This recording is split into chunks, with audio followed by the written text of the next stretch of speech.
As you watch this, your mind is lying to you. It is creating stories, building assumptions, painting pictures of reality that do not exist. And the worst part, you believe every single one of them. 3 days ago, I watched a man destroy his entire life in 60 seconds. Not because he made a wrong decision, but because he could not think clearly for just 1 minute. His mind was a storm, and in that storm, he chose to act. By the time the storm passed, everything was gone. His job, his relationship, his peace, gone, not because he was stupid, not because he was weak, but because no one ever taught him the one thing that determines everything in your life. And that one thing is not what you think it is. It is not intelligence. It is not knowledge. It is not even wisdom. It is something far simpler, yet almost no one has it.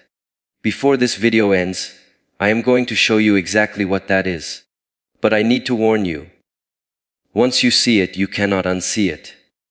Once you understand this, everything about how you make decisions will change. So, if you are comfortable living on autopilot, if you are okay with letting your mind control you, instead of you controlling it, you should stop watching right now. But if you are ready to see the truth about your own thinking, stay with me. Because what I am about to share comes from 1,000 years of practice. And it starts with a pond. There is a moment that happens to all of us. You stand at a crossroads, and you must choose. Your mind fills with noise. One voice says go left, another says go right, a third voice questions why you are even standing there. Your heart beats faster. Your palms become wet. And in that moment, you realize something profound. You cannot think clearly. The decision you need to make becomes clouded by 1,000 thoughts, each one fighting for your attention like birds competing for a single piece of bread. This is not weakness. This is the human condition. But what separates those who move through life with purpose from those who stumble through confusion? It is not intelligence. It is not education. It is the ability to create clarity in the midst of chaos. Let me share something with you. When I was younger, I believed that thinking clearly meant thinking more. I believed that if I could just analyze every angle, consider every possibility, weigh every option, then I would make the perfect decision. So I would sit and think and think and think until my mind felt like a pot of water boiling over. And what happened? The more I thought, the less clear everything became. My thoughts multiplied like rabbits until I could not see the simple truth that was right in front of me. One day, my teacher took me to a pond. The water was disturbed. Ripples everywhere, murky and unclear. He asked me, "What do you see at the bottom?" I looked, but I could see nothing. The movement of the water made it impossible to see what lay beneath. He said nothing. We sat in silence. After some time, the water began to settle. The ripples became smaller. The surface became smoother. And then, as if by magic, I could see everything. The rocks, the plants, even small fish swimming. Nothing had changed at the bottom of the pond. What changed was the water above it. Your mind is this pond. When it is disturbed by constant thinking, constant analysis, constant noise, you cannot see clearly. You cannot see the truth of your situation. You cannot see the simple answer that is already there. The first thing you must understand about thinking clearly is that sometimes you must stop thinking. This sounds like a contradiction, does it not? How can you think clearly by not thinking? But this is exactly the point. Clear thinking is not about adding more thoughts. It is about removing the unnecessary ones. It is about creating stillness so that what is true can reveal itself. Watch a cat before it jumps. Does it think about the physics of the jump? Does it calculate the angle and the force required? Does it worry about what will happen if it fails? No, it becomes completely still. It observes, it waits. And then, in one smooth motion, it jumps. This is clarity in action. This is what happens when the mind is not cluttered with unnecessary noise. But how do we create this stillness?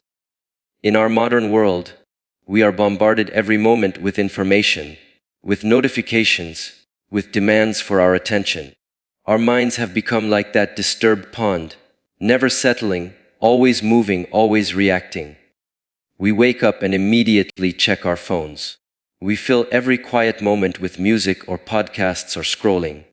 We are afraid of silence. We are afraid of stillness. Because when we are still, we must face ourselves. Here is what I have learned through years of practice. The quality of your decisions is directly related to the quality of your inner state when you make them. If you are anxious, you will make anxious decisions. If you are angry, you will make angry decisions. If you are desperate, you will make desperate decisions. But if you are calm, centered, and clear, you will make wise decisions. Not perfect decisions. Perfection is an illusion, but wise decisions. Decisions that come from a place of understanding rather than reaction. So the practice is simple, but not easy. Each day, you must create moments of stillness. Not hours. Not even 30 minutes if you do not have them. Start with 5 minutes. Sit. Close your eyes. And instead of trying to empty your mind, which is like trying to stop the wind, simply observe your thoughts. Watch them come and go like clouds passing in the sky. Do not judge them. Do not engage with them. Do not follow them down their many paths. Just watch. What you will discover is remarkable. You will notice that most of your thoughts are not even yours. They are repetitions, echoes of things you have heard, fears you have inherited, anxieties that society has planted in you. When you observe them without judgment, without identification, they lose their power over you. You begin to see the space between your thoughts. And in that space, there is clarity. But stillness alone is not enough. There is another element to clear thinking that most people miss entirely. It is the ability to see things as they are, not as you wish them to be. This is perhaps the hardest practice of all, because we are all storytellers.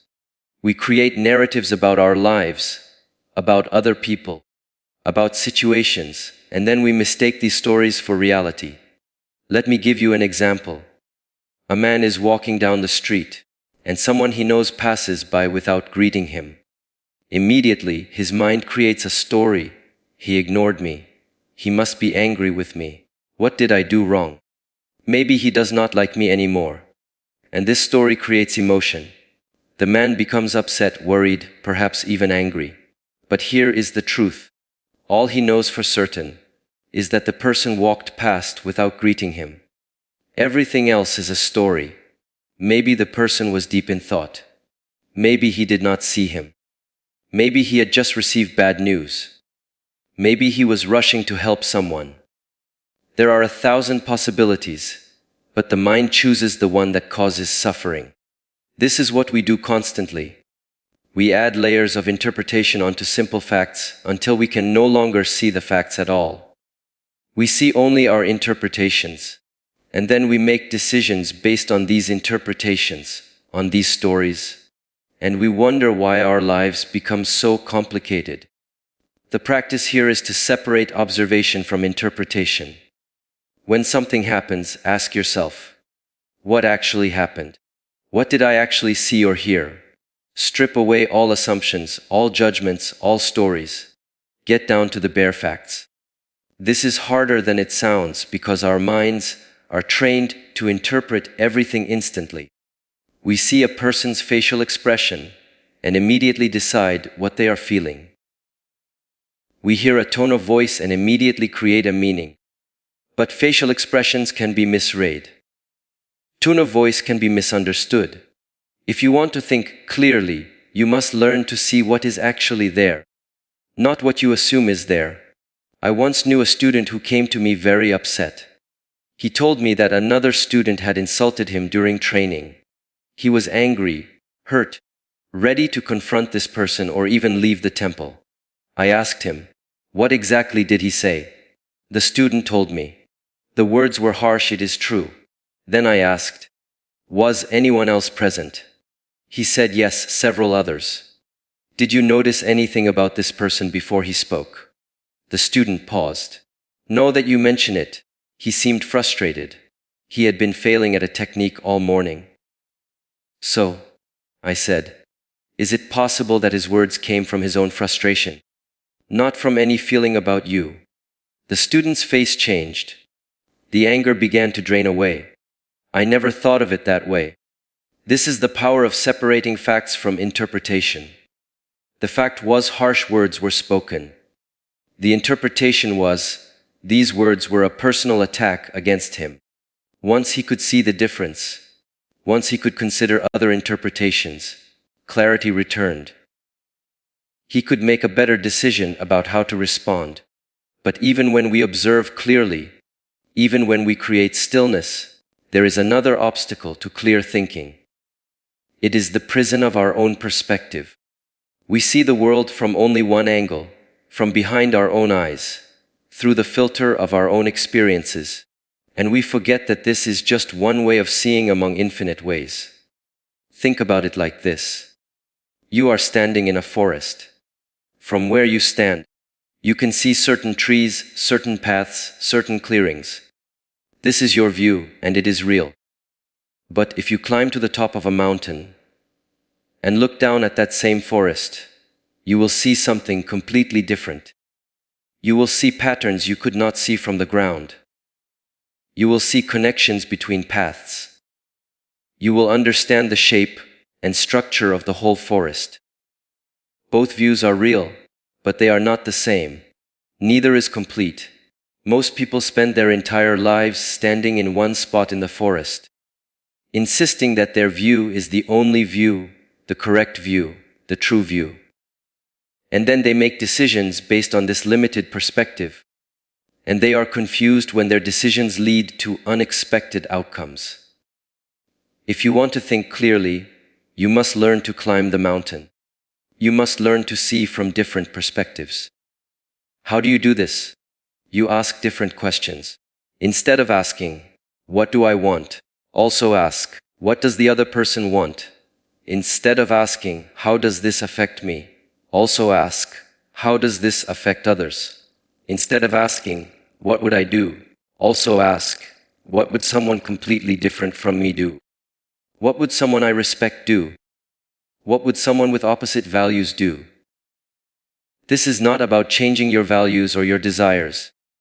It is about understanding the full landscape before you make a decision. It is about gathering information from multiple angles so that your decision is based on a complete picture, not a fragment. I will tell you something that might surprise you. Some of the clearest thinking I have ever witnessed came from people who regularly spent time considering views completely opposite to their own. Not to adopt those views, but to understand them. Because when you truly understand a perspective different from yours, you see the limitations of your own perspective. You see your blind spots. You see assumptions you did not even know you were making. And this seeing, this awareness of your own limitations, is the beginning of wisdom. There was a time when I was completely certain about a particular decision. Everything in me said this was the right path. I had analyzed it from every angle I could think of. But something made me pause. I decided to spend one day arguing against my own decision. I forced myself to build the strongest possible case for the opposite choice. What I discovered shocked me. There were valid points I had completely overlooked. There were risks I had dismissed too quickly. There were benefits to the other path I had not considered.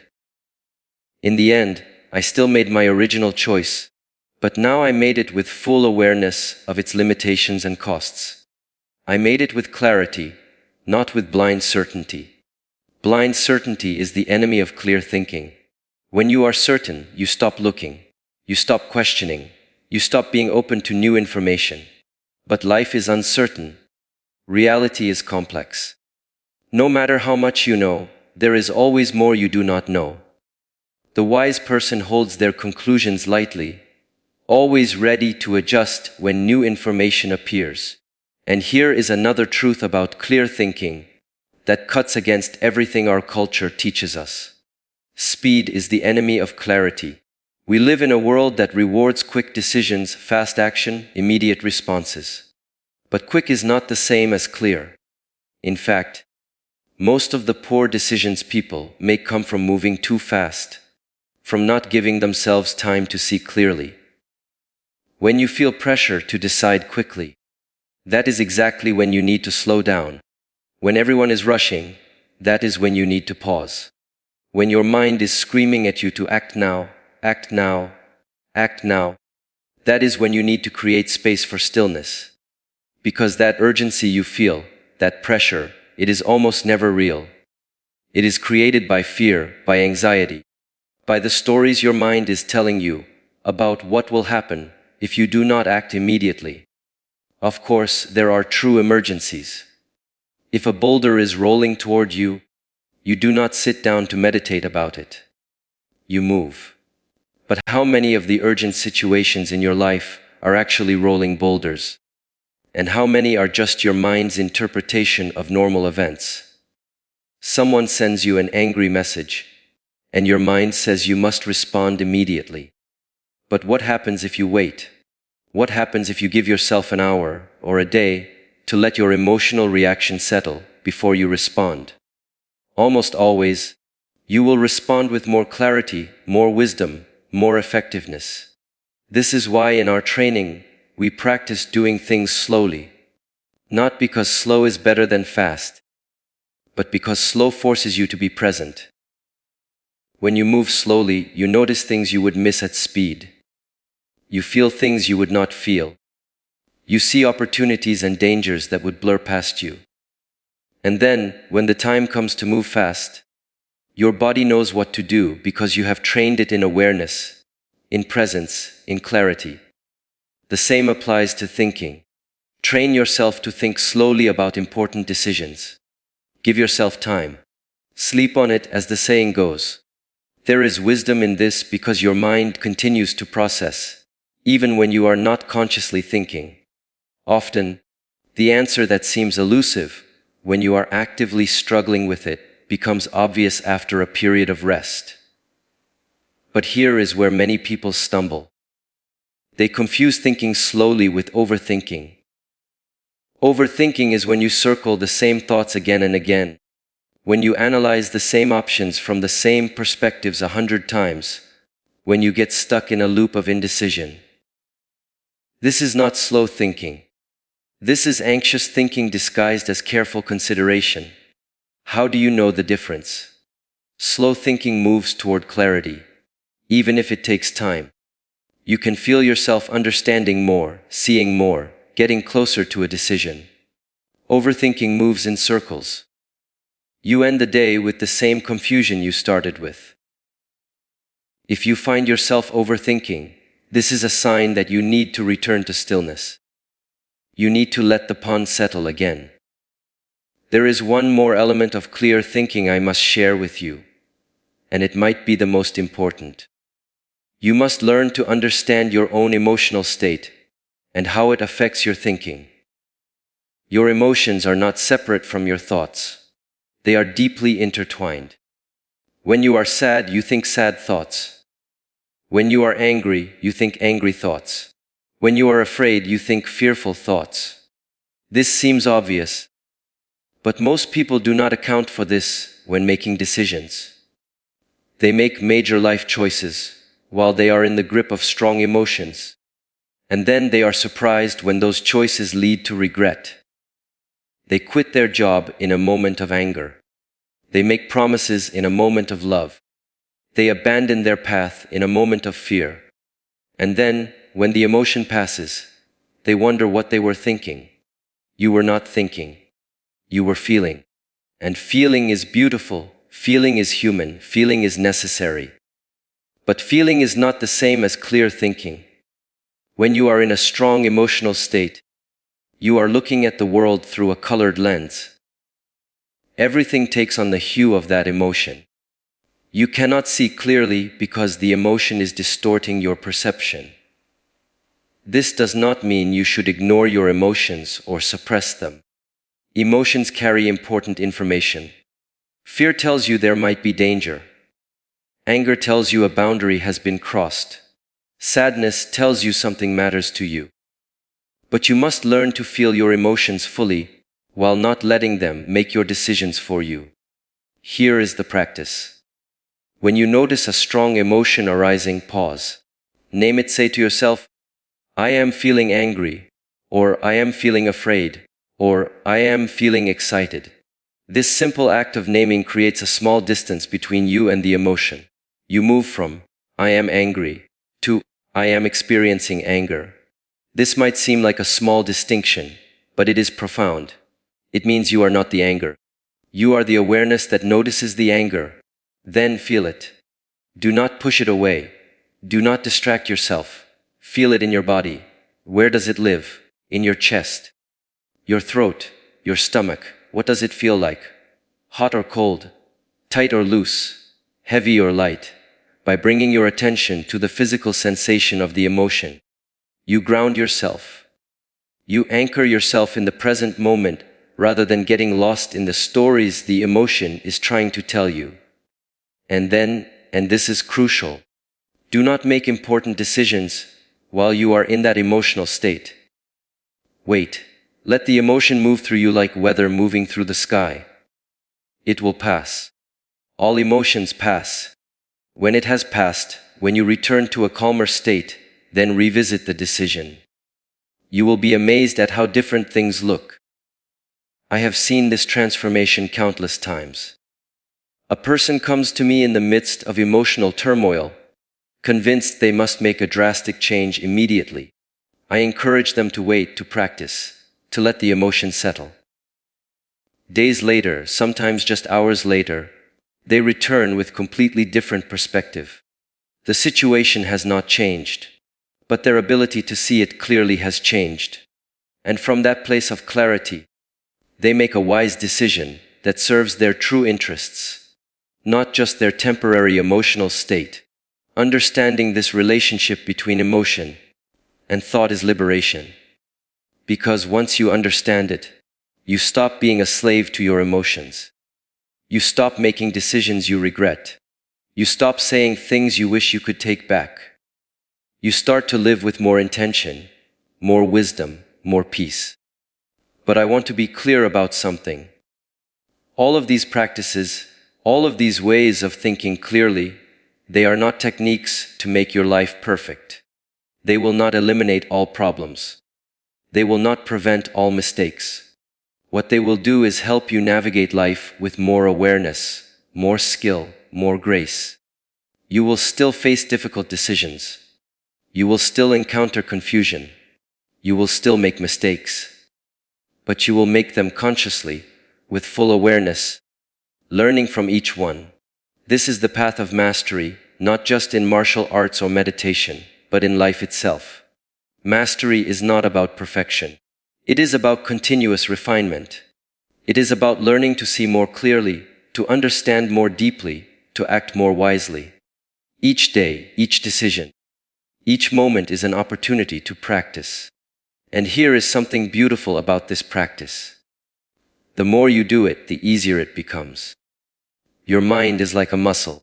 The more you train it to be still, to observe without judgment, to separate fact from interpretation, to consider multiple perspectives, to notice emotional states, the stronger it becomes at these things. What once required great effort becomes natural. What once took an hour takes a minute. What once seemed impossible becomes ordinary. I have watched students transform through this practice. I have seen people who were paralyzed by indecision become decisive. I have seen people who were controlled by their emotions become masters of their emotional life. I have seen people who were trapped in narrow perspectives develop wisdom and understanding. It is possible. It is available to anyone willing to practice. But you must practice. Reading about these ideas is not enough. Understanding them intellectually is not enough. You must actually do the work. You must sit in stillness daily, even when you do not want to. You must catch yourself creating stories and return to facts. You must seek out different perspectives, especially ones that challenge you. You must learn to recognize your emotional states and pause before acting from them.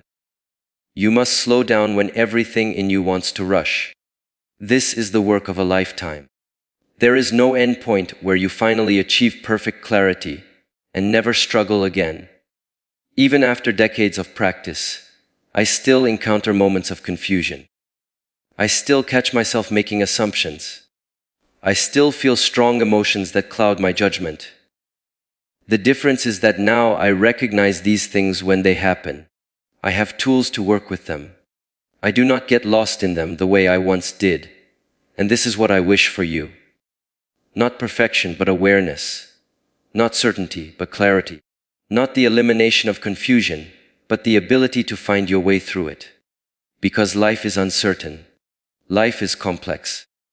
Life will always present you with difficult choices, with unclear paths, with moments where you do not know what to do.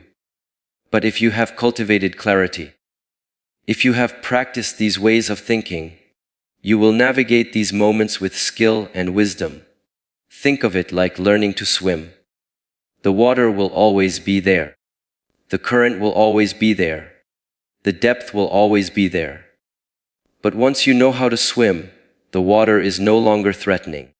It becomes something you can move through with grace and confidence. This is what clear thinking gives you. It does not change the nature of life's challenges, but it changes your ability to move through them. Foley.